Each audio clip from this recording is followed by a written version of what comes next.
¿Qué tal, Andrés? Muy bien.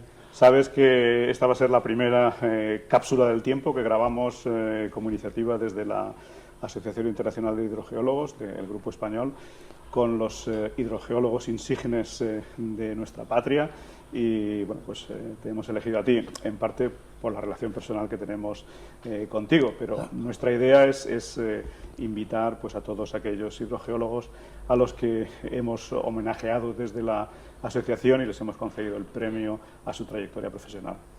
Bueno, el que haya sido el primero es culpa vuestra. Sabes que estas cápsulas del tiempo pues lo que quieren es reflejar una semblanza de cómo ha sido tu vida de hidrogeólogo, ¿no? O sea, cómo empezaste y cómo se desarrolló tu carrera profesional, cómo acabaste y bueno, qué recuerdos tienen. Y no solo la parte hidrogeológica, también un poco la parte personal. Andrés, cuéntanos cómo un chaval de Campillo de Alto Buey decide de repente pues emprender una carrera de ingeniero de caminos.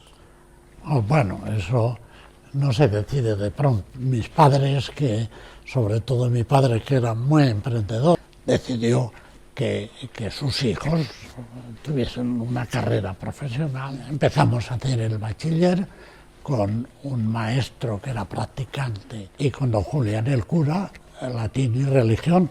Íbamos a examinarnos a Requena. Sabes que soy de Requena y yo sé que el Instituto de Requena tenía mucha prevalencia en aquel entonces, o sea, venía gente de muchos kilómetros a la redonda a examinarse toda la zona por libre de bachillerato. De Campillo, Motilla, Iniesta, La Manchuela.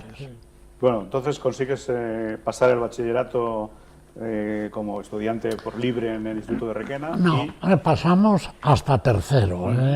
Entonces había 7 cursos de bachiller y el examen de estado. El examen de estado era un examen duro.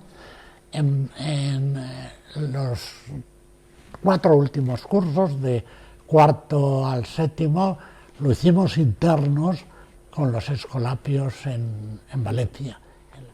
Entonces, acabas el bachiller y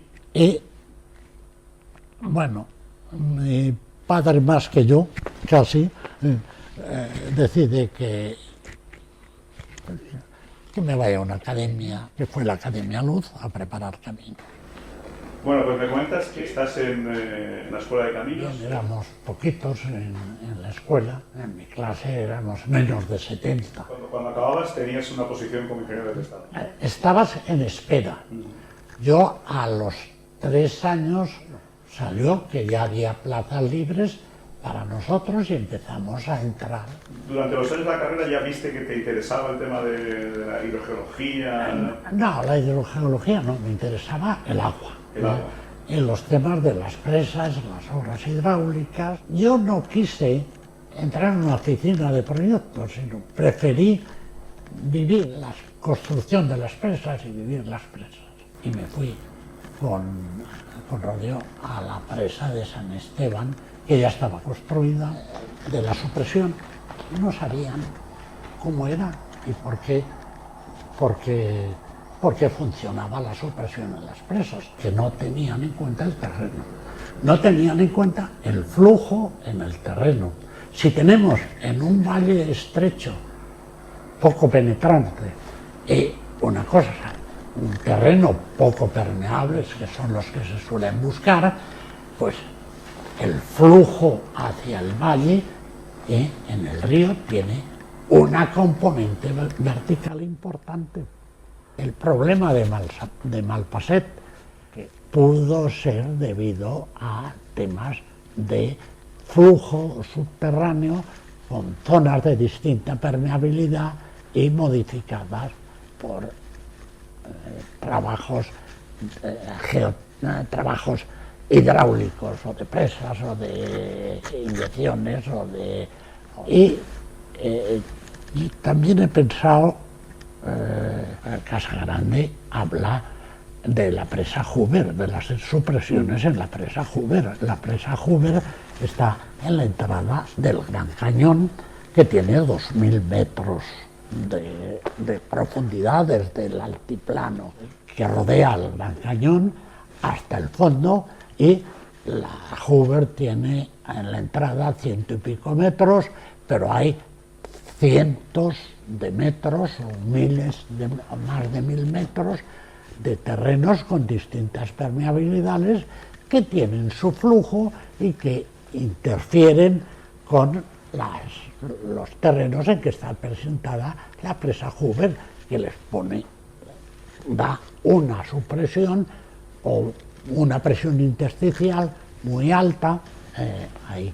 Yo escribí un artículo en la revista de Obras Públicas en que explicaba esto. Esos primeros años de profesión estás por Galicia y ¿ocurrió algo que te cambiaría la vida, el estar por allí por Galicia? Hombre, me cambió la vida que me enamoré de Galicia y de una gallega. Que íbamos los fines de semana al Hotel Aurea. Iba con algunos facultativos de minas que había allí, pasábamos el fin de semana en Orense, saquemos de chicas, tal y cual. Pero ya hubo un momento en que mis salidas se estrecharon más, se individualizaron más y acabó como tenía que acabar. O sea, que me casé con Chon. Y llega el momento en que pasas a la administración. Contanos un poquito cómo fue ese paso, si fue directo. Sí, al principio entré en el grupo de puertos Barcelona-Tarragona, que luego cambió a Barcelona-Gerona y Tarragona se quedó fuera. Pero el trabajo no me entusiasmaba, quería un trabajo más técnico relacionado con las presas, y pensé en el Centro de Estudios Hidrográficos. Y ni corto ni perezoso me fui yo directamente a hablar con el director general de Obras Hidráulicas, con don Florentino Briones, que entonces me recibió inmediatamente, y él me dijo, no, te vas a ir al Servicio Geológico de Obras Públicas. Y me entré en el Servicio Geológico de Obras Públicas, pero en Valencia. Querían en el Servicio Geológico tener en algunos sitios destacados a alguien. Y a mí me pusieron en Valencia. En la Confederación me dieron un despacho, me ponía en coche para ir a la presa que tuviera, hice muchos trabajos de inyecciones y drenajes en presas y todas las presas importantes, menos Tous. En Tous no intervine, no sé por qué. Y luego el Servicio Geológico decidió impulsar las aguas subterráneas, o el Ministerio, o la Dirección General de Obras Hidráulicas. Y cogieron a Llamas, que vivía en Barcelona, y el director le dijo, vente aquí y monta la sección de hidrogeología. Y con Llamas me dediqué a montar la sección de hidrogeología, y había gente maravillosa, no la habéis conocido, amable, Manolo Varela, Bernardo López Camacho, quizás si lo conozcáis algunos, Daniel Gutiérrez Escudero, Álvarez Chaín, de geólogo, Clemente Sanz, que luego fue director del Servicio Geológico, también, yo, mi gran labor fue tratar de meterle la hidrogeología a todos estos y hacerlos forofos de la hidrogeología. Bueno, hacerlos forofos, hacer que entendieran las aguas subterráneas, y entre todos fuimos formándonos, y hubo unos años muy interesantes, que es cuando dio el salto mayor la hidrogeología en España, porque había la competencia del Instituto Geológico, colonización, y el Servicio Geológico en obras hidráulicas. Y había una competencia grande pero cordial entre todos, y fue subiendo la hidrogeología y la formación entre los responsables. Yo, por ejemplo, hice el curso de Jacob Behr en Haifa, allí conocí a Jacob Behr, con Mercado, con Uri Samir también daba, y la gente, fue bastante formativo. Hice un curso de modelos que dirigió Bridehoff en el Geological Survey en Denver. Hice también un curso con Newman y Witherspoon en París, ¿cómo se llama? En Chantilly, las afueras de París. Y bueno, y luego hicimos cursos y reuniones en España, un curso de modelos en el que vino Bridehoff, Patten. Entonces, nos estabas comentando que hiciste una cantidad de cursos en el exterior con lo que en ese momento eran los mayores expertos en la modelación numérica de acuíferos. Fue importante, por supuesto, los cursos de formación hidrogeológica, como fueron el curso de Barcelona de hidrogeología aplicada, que fue Llamas el primer director, y después lo siguió Emilio Custodio. Otro curso importante fue el Noel Llopis, que fue fundado por el profesor Llopis, y el curso de la Escuela de Minas. Esos cursos han formado mucha gente. Y estábamos hablando también de modelos, de dónde se hacían modelos.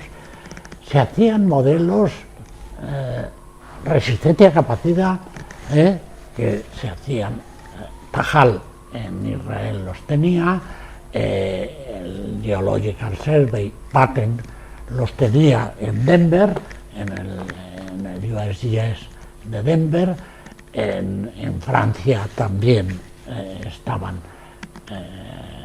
con los modelos analógicos, pero también, como os he dicho, organizaron este curso de Witherspoon y Newman de modelos de elementos finitos, y en pocos sitios más. Y había gente que dudaba en qué es lo que iba a predominar, si los analógicos o los digitales. No tenían claro que los modelos numéricos iban, como quedó claro enseguida, que iban a ser los que iban a pitar. Incluso en el Servicio Geológico se montó un laboratorio de modelos analógicos, modelos resistencia a capacidad, pero insistimos mucho en los modelos numéricos. En el boletín del Servicio Geológico se publicó la traducción del modelo de Prickett y Lundquist, que fue uno de los que al principio más se extendieron. Luego el Mothflow es el que ha arrasado totalmente y el que se ha impuesto. Que yo creo que y organizaste un primer curso sobre modelos numéricos aquí en el Servicio Geológico. Cuéntanos un poquito quiénes vinieron y qué significó ese curso.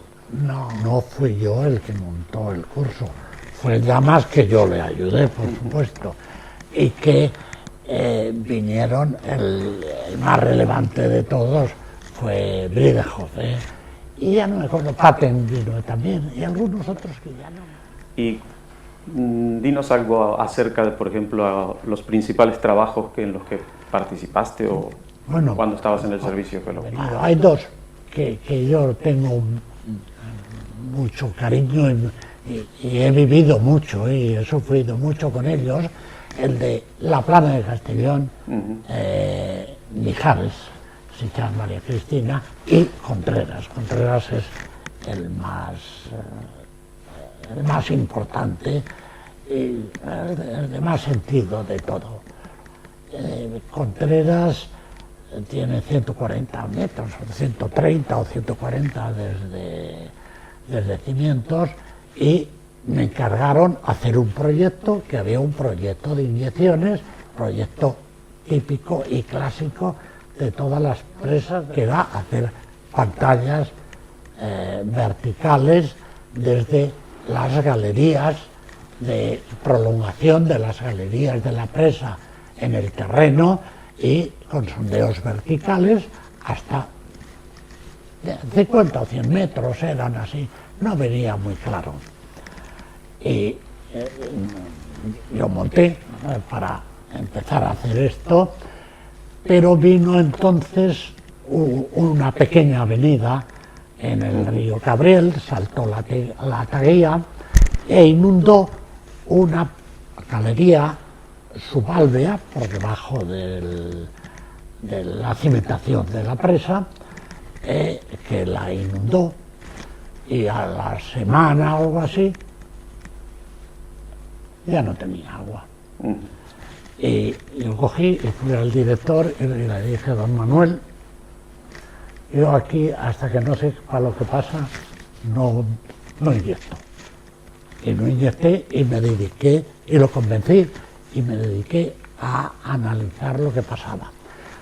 En Contreras había un estudio y un mapa hidrogeológico magnífico de Fernando Reig, y un estudio muy detallado con sondeos de Federico Macao, en que se reflejan perfectamente la geología y las distintas formaciones que se están pasando, pero del agua no decía mucho, de hidrogeología no decía mucho. Y después de prolongar algunos de los sondeos, hacer pruebas de permeabilidad, hacer algún sondeo nuevo, se vio claro que había una formación del Lías, el L3 que decíamos, que era el responsable y el único responsable. Incluso cuando ya se cerró la presa y se llenó la presa, hubo en la margen izquierda, en una galería, una filtración importante que era debido a una fractura, o una especie de falla, o fractura importante, que se rellenó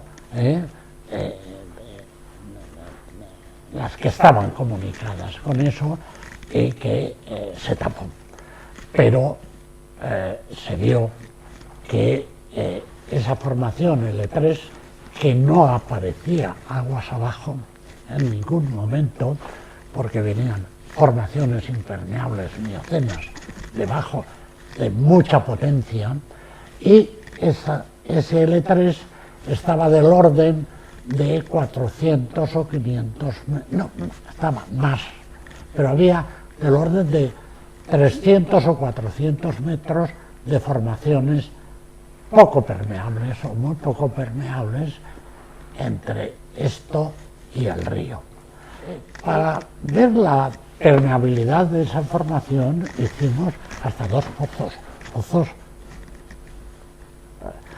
para meter una bomba, y sacamos 30 o 40 litros por segundo cada uno de agua salada, bastante salada.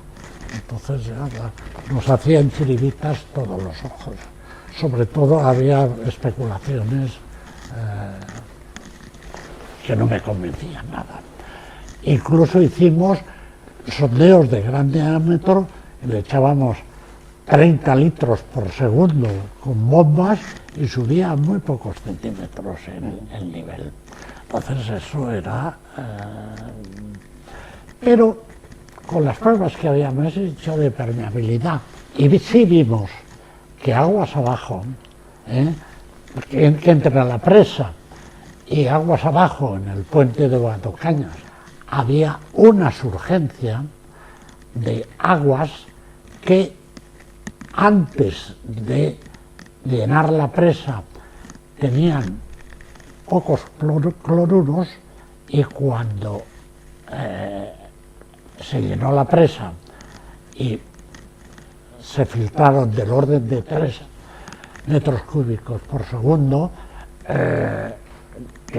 había aumentado los cloruros. O sea, esos cloruros que habíamos detectado en los pozos, que eran probablemente filtraciones, o seguro filtraciones de la rambla salada de las salidas de Minglanilla, y había 30-40 litros por segundo de agua salobre que se metía y que se infiltraba en el acuífero.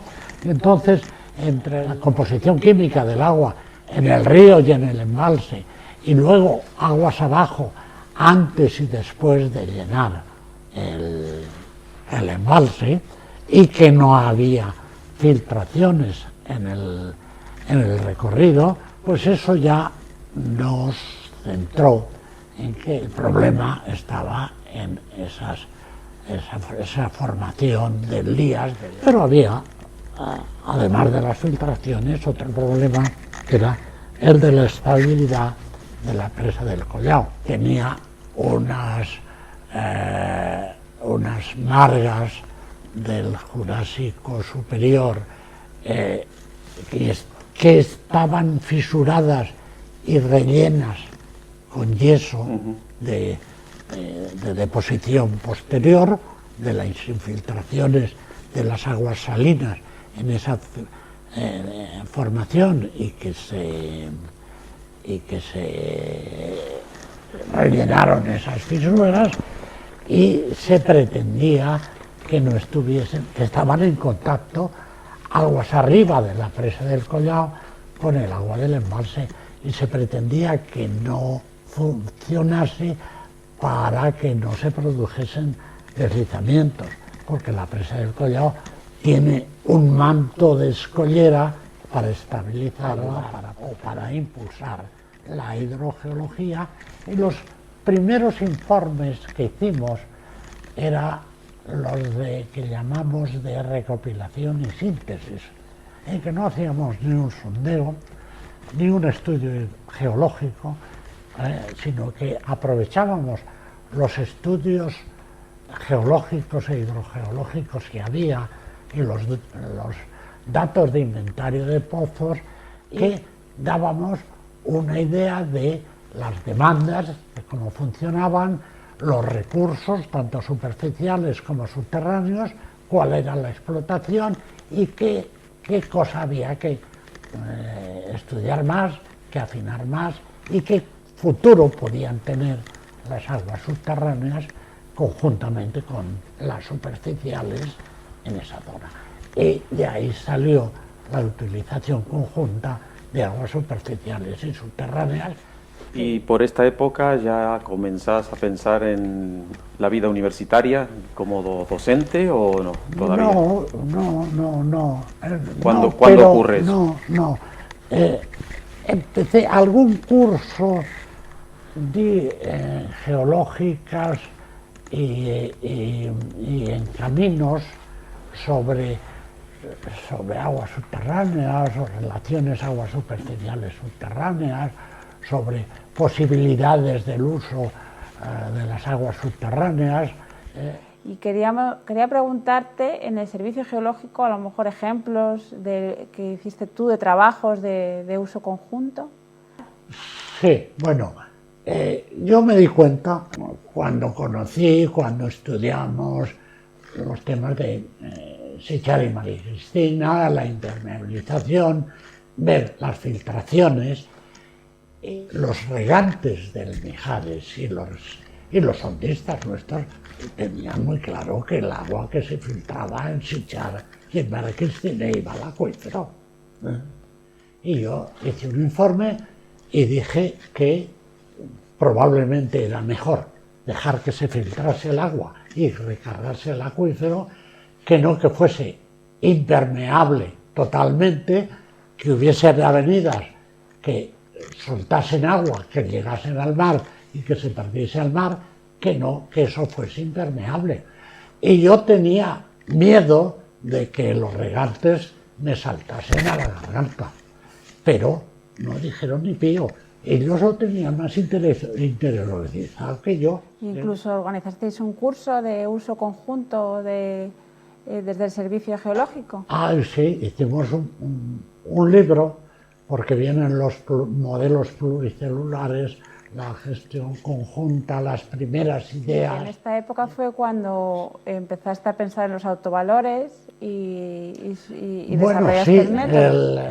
Al ver las curvas de agotamiento de manantiales o las curvas de agotamiento de los caudales de los aforos de los ríos en estiaje, que son exponenciales negativas decreciente, que debían de tener una componente temporal separada de la espacial.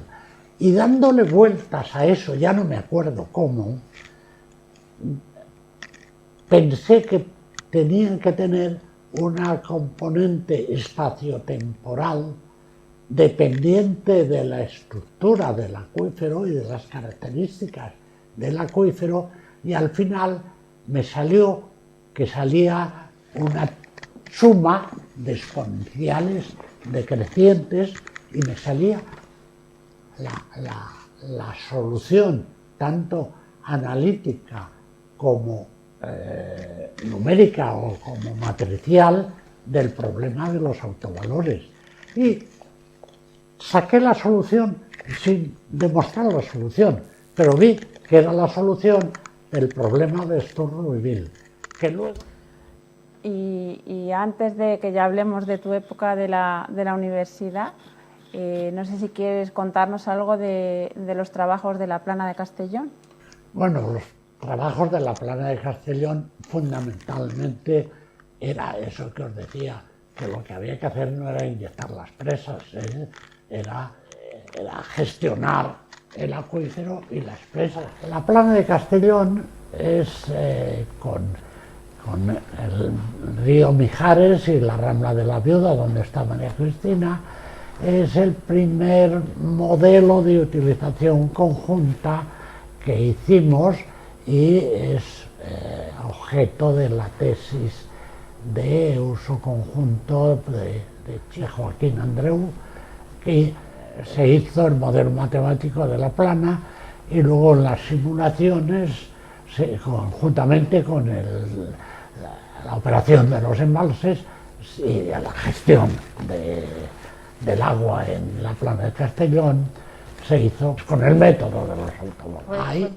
otra presa que se llama de Valgar, que su idea era recargar el acuífero, no ser toma ni almacenar agua, sino recargar el acuífero. Y luego ya entraste, estabas como asociado en la Politécnica de Valencia, pero dejaste el Servicio Geológico para ya entrar. ¿Cómo fue? Sí, porque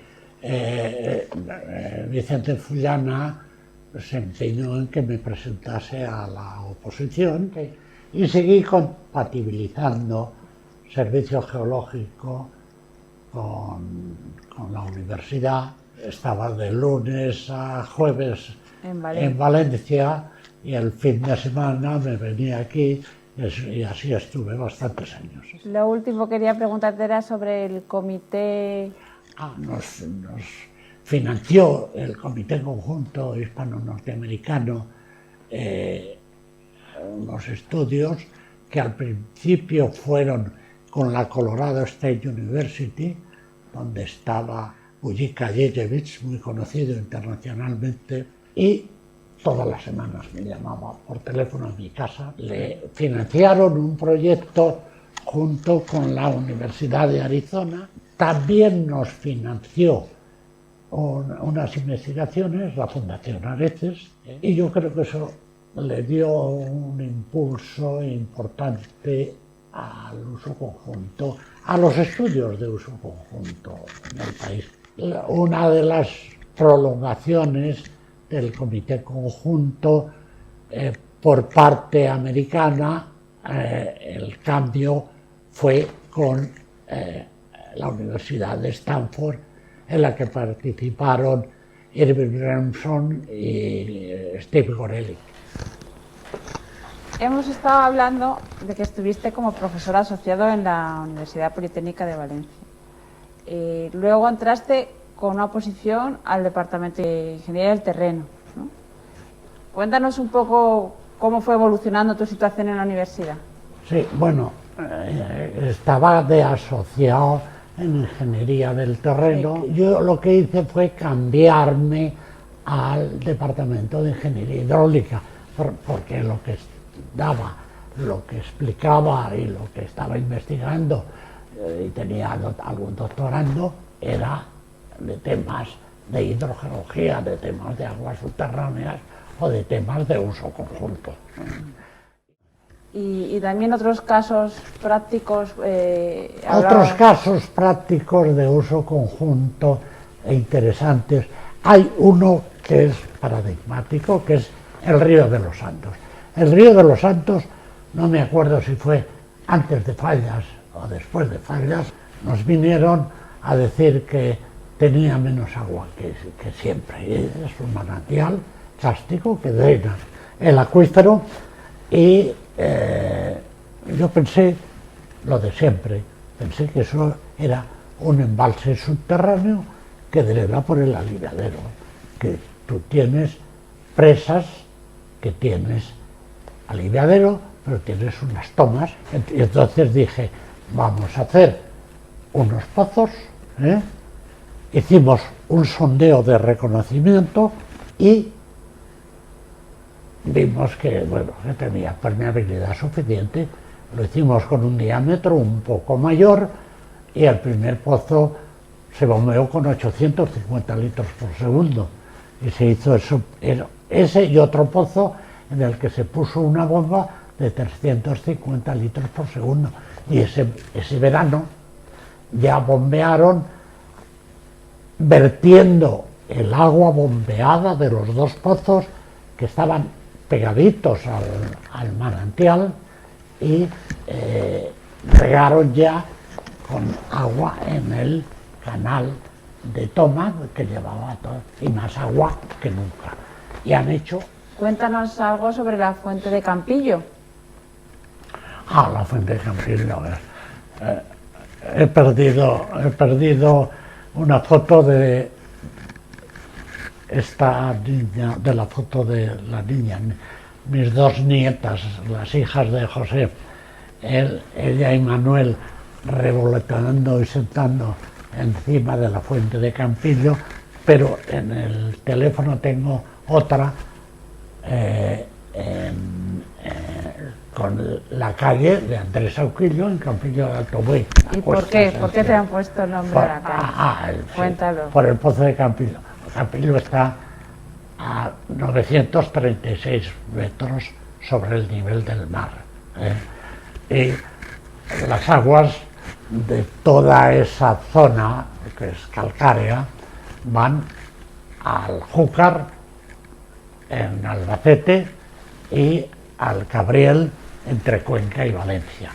En Campillo de Alto Buey, aguas subterráneas hay en un pequeño cuaternario que es virrioso, que está encima de las calizas, que es donde estaba el pozo de abastecimiento de Campillo.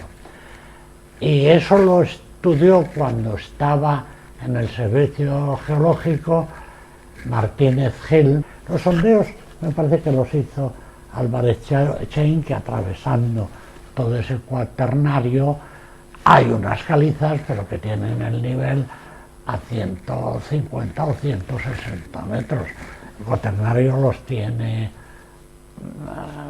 evidentemente no tan bajo, pero el agua que daba era poquito. ¿Y entonces por qué? Y pasó? ese pozo se bombeó con hasta 6 o 7 litros por segundo, que es más de lo que necesita Campillo. Pero tú fuiste el que hizo el estudio del pozo. Bueno, ¿no? el que hizo el estudio, el pozo lo hizo la Diputación de Cuenca, Sí. pero basado en ese estudio. Pero, bueno, me hicieron un homenaje y no sé qué, y en la plaza todo el mundo, y yo desde el ayuntamiento, y tuve que hablar. Yo dije, bueno, no tenéis que poneros tan contentos, yo cumplí con mi obligación, yo hice mi trabajo, pero claro, como soy campillano, y entonces al decir, y yo como soy campillano, una ovación más estruendosa que la que oí en mi vida, y a mí me dejó emocionado, claro, y a mi mujer y mis hijos que estaban por allí, y esa fuente la hicieron allí, y bueno, pusieron una cosita. Aparte de todas estas alegrías profesionales que nos has estado contando, también quería que nos contases algo más de tu vida personal, de tus hijos, tus nietos. ¿Cuántos tienes? Cuéntanos. Bueno, tengo 5 hijos vivos, 2 murieron por accidente, y 10 nietos. 10 nietos y solo una niña, la novena, que nos llenó de alegría a todos, pero alegría tenemos con todos. ¿Y alguno de tus hijos o tus nietos siguió tu camino, hizo ingeniero de caminos? No. Hay mucha gente que quizá no sepa que eres miembro de 2 academias muy prestigiosas en España. Bueno, la más antigua es la Academia de Ciencias y de la Academia de Cultura Valenciana. Ya hace unos cuantos años que te jubilaste. Pero parado no has estado. No, ¿Qué has no he estado parado. haciendo desde escribiendo artículos que los colaboradores, no sé si terminan o no. Tuve un profesor de Puentes, Carlos Fernández Casado, y María Cristina era una de sus preocupaciones. Y él le ponía una falla que era la salvadora, que él decía que era la que podía salvar María Cristina, porque la falla ponía en contacto, separaba unas calizas con las margas y sí que hacíamos no sé qué. Pero decía una cosa Fernández Casado: cuando proyectas un arco, tienes que sentirte arco, tienes que pensar como el arco, tienes que padecer y ver cómo se mueve y ver qué hace y ver qué tal. Y tienes que identificarte y sentir como el arco. Eso independientemente de sus elucubraciones de cálculo, que eran magníficas y que están en su libro. Y eso pienso yo, por ejemplo, de Contreras. En Contreras, o la hidrogeología aplicada a las presas, incluso al uso conjunto y a la gestión. En Contreras tienes que decir, bueno, este agua que se ha ido aquí, de la galería y que se ha filtrado, y cómo viene, y dónde está el río, y dónde salen, y dónde tal, y vivir, y por aquí puede ser, y esto puede ser, y esto no puede ser, y el involucrarte, el vivir y el sentir, y el de los manantiales, es decir, cómo funciona yo, o sea, no solo hacer modelos.